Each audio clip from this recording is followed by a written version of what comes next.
Hello students, how are you all? Hope you all are fine. Welcome to your SST class. Today we are going to read about rural administration यानी ग्रामीण प्रशासन। गाँवों में लोग कैसे प्रशासन को चलाते हैं, अगर कोई लड़ाई हो, कुछ काम हो तो किसके पास जाते हैं, आज हम इसके बारे में ही पढ़ेंगे। बेटा आपके लेसन में एक स्टोरी दी गई है मोहन और रघु की। मोहन जो है बेटा वो क्या था, गरीब किसान था, और जो रघु था वो क्या था, अमीर किसान था। अब रघु की जो जमीन थी वो बड़ा टुकड़ा थी क्योंकि वो अमीर था, और जो मोहन था उसके पास कम जमीन थी। दोनों की जमीन पास थी, जैसे कि ये छोटी सी जमीन है, ये किसकी है, मोहन की, और ये जमीन किसकी है, रघु की। अब ये क्या है, बंद, क्या है ये, बंद, जो कि दोनों की जमीन को ऐड ऑन कर रहा है। अब वो कहता था, मोहन का कहना ये था कि रघु ने जो है इस बंद को आगे बढ़ा दिया है, ये बंद यहाँ होना चाहिए था और इसने इस बंद को इतना आगे बढ़ा दिया और मेरी जमीन को कम कर दिया है। तो उसने उसके साथ आर्ग्यूमेंट किया। किसने किया, मोहन ने रघु के साथ, कि मेरी जमीन पर आपने हक जमा रखा है, अपने बंद को थोड़ा पीछे कीजिए, इधर शिफ्ट कीजिए। इससे रघु को बहुत गुस्सा आया। उसने कहा ठीक है, चलो घर चलकर मैटर को सॉर्ट आउट करते हैं। अब क्या हुआ, जो रघु था और जो मोहन था वो दोनों उनके घर गए। वहां पर जाने पर रघु ने उनके साथ बहुत ज्यादा आर्ग्यूमेंट किया। मोहन ने कहा कि ये तो गलत है।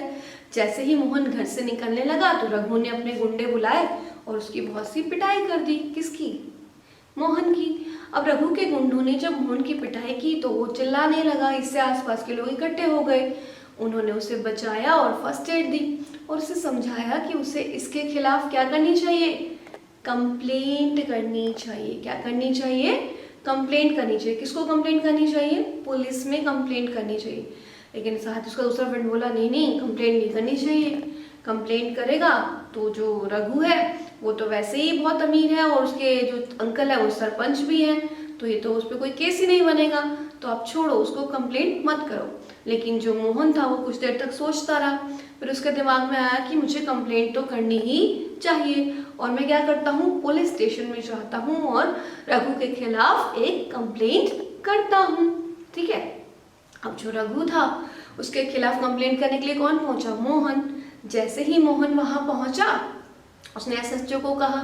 एसएचओ क्या होता है, स्टेशन हाउस ऑफिसर होता है।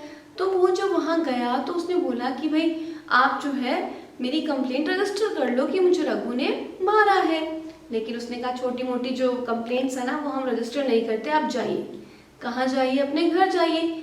उसने कहा नहीं नहीं, मैं बहुत ज़्यादा पिटा हूँ और मुझे खून भी आ रहे हैं और मेरे पास गवाह भी है। उसने क्या किया, उसकी बात नहीं सुनी, उसको एंटरटेन नहीं किया। उसके दोस्त ने कहा, जो उसका दोस्त था उसने समझाया कि आप यहाँ कंप्लेंट क्यों करो, ये नहीं सुन रहा तो दूसरा जो स्टेशन है ना उसमें थोड़े पैसे लगेंगे, लेकिन वहाँ हम कंप्लेंट रजिस्टर कर देते हैं।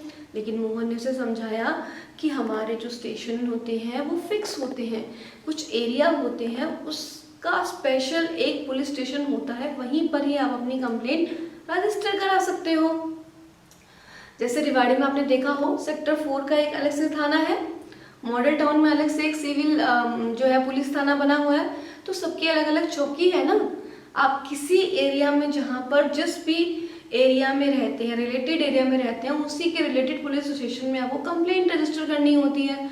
अब ऐसा तो नहीं सेक्टर 4 वाले जाके मॉडल टाउन में कंप्लेंट रजिस्टर करें और मॉडल टाउन वाले जाकर कहाँ का कंप्लेंट रजिस्टर कर रहे हैं, सेक्टर 4 में, तो ऐसा पॉसिबल नहीं है क्योंकि इनकी एरिया फिक्स है। इनको चेक करना पड़ता है, जो भी थेफ्ट हुआ है, जो भी किसी ने पिटाई की है, जो भी इनकी लड़ाई हुई है, हर चीज़ के लिए रिस्पॉन्सिबल है उसको सेटल आउट करने के लिए।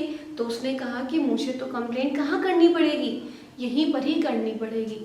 तो रघु के खिलाफ जब कंप्लेंट करने के लिए उन्होंने मना कर दिया तो वो वापस घर गया। कौन गया, मोहन। और मोहन ने क्या किया, अपने साथ बहुत से जो भी नेबर्स थे जिन्होंने उसे पिटते हुए देखा था, साथ लेकर पुलिस स्टेशन दोबारा पहुंचा। और उसके जो भी नेबर्स थे उन्होंने क्या किया, प्रोटेस्ट किया। किसका प्रोटेस्ट किया, किसका प्रोटेस्ट किया, कि हमारे मोहन को रघु ने मारा है और आप इसकी कंप्लेंट रजिस्टर करो। पुलिस पर उन्होंने दबाव डाला। अब पुलिस स्टेशन के जो थे एसएचओ, उन्हें क्या करना पड़ा है, फाइल एफआईआर को फाइल करना पड़ा और उन्होंने कहा ठीक है मैं आपकी कंप्लेंट रजिस्टर कर लेता हूँ और अपने कांस्टेबल को आपके साथ भेजता हूँ ताकि वो जो है इन्वेस्टिगेशन करे कि क्या क्या प्रॉब्लम हुई थी। ठीक है, तो इस तरह से मोहन जो है अपने घर कंप्लेंट करके वापस आ जाते हैं। लेकिन इस कंप्लेंट को मतलब जो ये लड़ाई हुई, इस लड़ाई को ठीक करने का क्या कोई और तरीका है? जी हाँ, बिल्कुल हमारे पास एक और तरीका है। वो क्या है? Maintenance of land record. आपको पता है कि गांव में जो भी लैंड है उसका रिकॉर्ड रखा जाता है और वो रिकॉर्ड कौन रखता है? पटवारी रखता है। पटवारी के पास ये रिकॉर्ड होता है कि किस व्यक्ति के पास कितनी ज़्यादा ज़मीन है और किसके नाम पर है।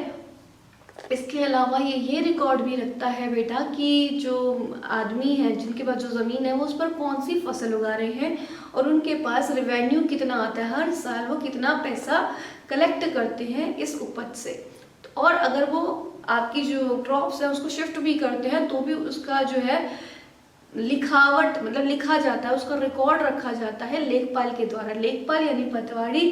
पटवारी जो है उसका नाम लेखपाल भी होता है, उसे कानून गो भी कहते हैं। डिफरेंट नाम से उन्हें जानते हैं।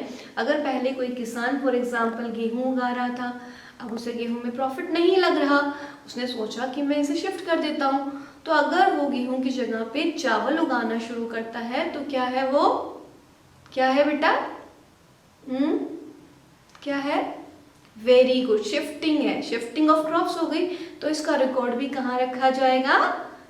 पटवारी के पास। ठीक है, अब आपके जो लेखपाल थे, जो कानून वो थे, उन्होंने क्या करा? कलेक्शन ऑफ लैंड रेवेन्यू रख लिया, crops grown in particular area लिख लिया। लेकिन ये कितने एरिया का होता है? ये ग्रुप ऑफ विलेजेस होते हैं जो हम पटवारी को असाइन करते हैं कि इतने ग्रुप ऑफ विलेजेस के लोगों का डाटा आपके पास होना चाहिए। जैसे आपके कोऑर्डिनेटर्स आपके स्कूल में अलग अलग है ना, जैसे 3rd to 4th का अलग है, 5th to 6th का अलग है, 7th 8th, तो सबका रिकॉर्ड जो है 7th 8th का जो होगा वो आपकी मैम के पास मिलता है, 5th 6th का जो है वो सोनिया मैम के पास मिलता है। तो ऐसे अलग अलग रिकॉर्ड मिलते हैं ना हमें। तो इस तरह से पटवारी के पास भी कुछ एरिया फिक्स होता है, कुछ विलेजेस फिक्स होते हैं कि किस व्यक्ति के पास कितनी ज़मीन है और कितना उसके पास फसल, कौन सी फसल वो उगाता है, इन सब का रिकॉर्ड हमें मिलता है। लेकिन अब ये इसने सही लिखा है या नहीं, इसने गलत किया है या नहीं, आपके कोऑर्डिनेटर को कौन चेक करता है? आपके डायरेक्टर सर चेक करते हैं, आपके प्रिंसिपल सर चेक करते हैं। ऐसे ही इस पटवारी को भी चेक करते हैं। इसके ऊपर के हेड्स होते हैं, जैसे इनका हेड होता है कौन? डिस्ट्रिक्ट कलेक्टर वगैरह, ठीक है, तहसीलदार वगैरह। तो हम देख लेते हैं, जैसे आपकी स्टेट है, आपकी बहुत बड़ी कंट्री होती है।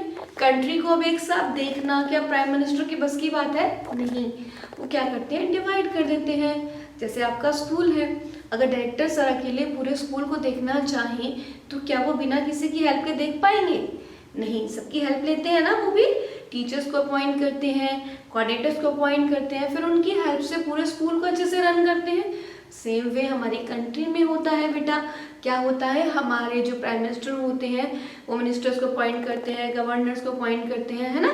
इसके अलावा वो क्या करते हैं? अपनी कंट्री को डिवाइड करते हैं स्टेट में। स्टेट डिवाइड होती है फर्दर डिस्ट्रिक्ट में, डिस्ट्रिक्ट डिवाइड होती है तहसील में, तालुकाज में, है ना। जब वो तहसील तालुकाज में डिवाइड हो जाती है तो उसके बाद इनके ऊपर गवर्न करने के लिए जो हेड होते हैं वो कौन से होते हैं? डिस्ट्रिक्ट कलेक्टर होता है, IRS होता है और पटवारी। IRS का मतलब रेवेन्यू ऑफिसर्स, ठीक है, और यहाँ पटवारी। अब सबसे पहले क्या है? पटवारी ने जो काम किया उसे कौन चेक कर रहा है? रेवेन्यू ऑफिसर्स कि हमारे पास जो रेवेन्यू आ रहा है वो सही आ रहा है या नहीं आ रहा। इसको चेक करने के लिए कौन है? डिस्ट्रिक्ट कलेक्टर, है ना। जैसे यहाँ आपके टीचर्स हो गए, यहाँ आपके कोऑर्डिनेटर्स हो गए, यहाँ आपके प्रिंसिपल हो गए और प्रिंसिपल के ऊपर आपका हेड कौन है? Director sir. समझ गए? तो इस तरह से ये चेन चलती है और हम वर्क को चेकआउट करते हैं।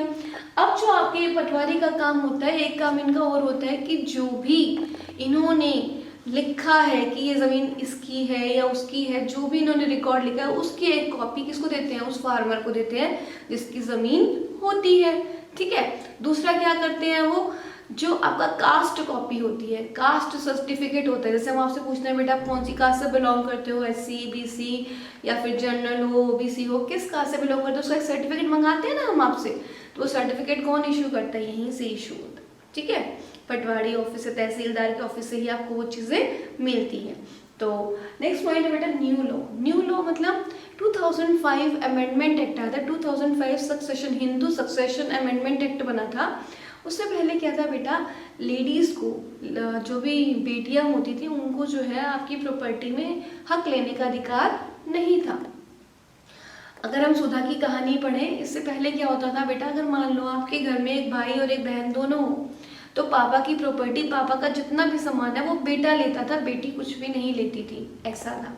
लेकिन अब क्या हो गया है, हिंदू सक्सेशन अमेंडमेंट एक्ट के बाद जितनी भी प्रॉपर्टी होगी उसमें जो है हम लेडीज यानी बेटियां और माँ भी इक्वल शेयर लेने का अधिकार रखती हैं, है ना।